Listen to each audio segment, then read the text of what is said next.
The 39th chapter of the book of Genesis. Joseph and Potiphar's wife. And Joseph was brought down to Egypt, and Potiphar, an officer of Pharaoh, captain of the guard, an Egyptian, bought him of the hand of the Ishmaelites, which had brought him down thither. And the Lord was with Joseph, and he was a prosperous man. And he was in the house of his master the Egyptian. And his master saw that the Lord was with him, and that the Lord made all that he did to prosper in his hand. And Joseph found grace in his sight, and he served him, and he made him overseer over his house. And all that he had he put into his hand. And it came to pass from the time that he had made him overseer in his house and over all that he had, that the Lord blessed the Egyptian's house for Joseph's sake, and the blessing of the Lord was upon all that he had in the house and in the field. And he left all that he had in Joseph's hand, and he knew not aught he had, save the bread which he did eat.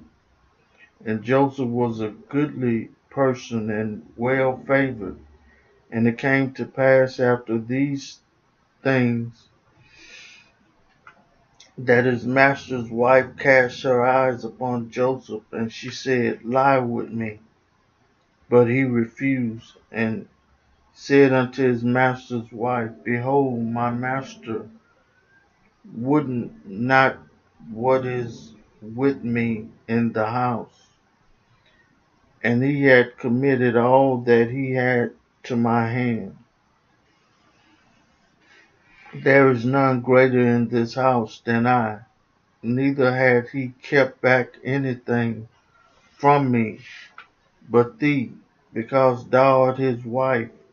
How then can I do this great wickedness and sin against God?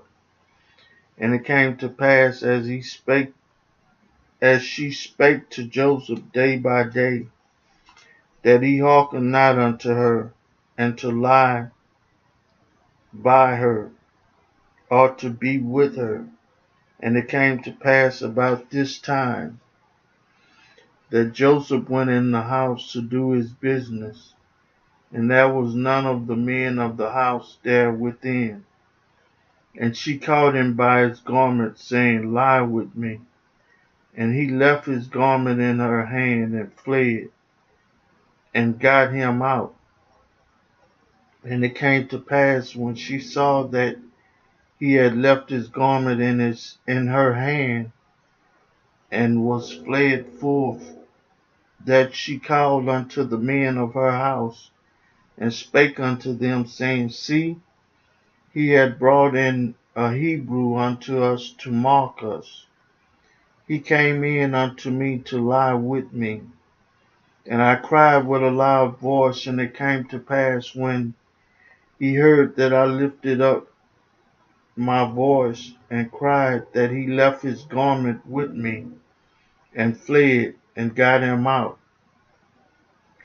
And she laid up his garment by her until his Lord came home.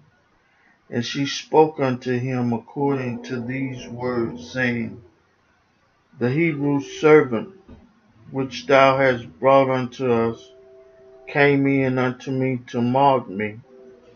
And it came to pass, as I lift up my voice and cried, that he left his garment with me and fled out. And it came to pass, when his master heard the words of his wife, which she spake unto him, saying, After this manner did thy servant to me, that his wrath was kindled. And Joseph's master took him and put him into the prison, a place where the king's prisoners were bound. And he was there in prison, but the Lord was with Joseph, and showed him mercy, and gave him favor in the sight of the keeper of the prison. And the keeper of the prison committed to Joseph's hand all the prisoners that were in the prison. And whatsoever they did there, he was the doer of it. The keeper of the prison looked not to anything that was under his hand, because the Lord was with him, and that which he did, the Lord made it to prosper. I read for you the 39th chapter. Hello?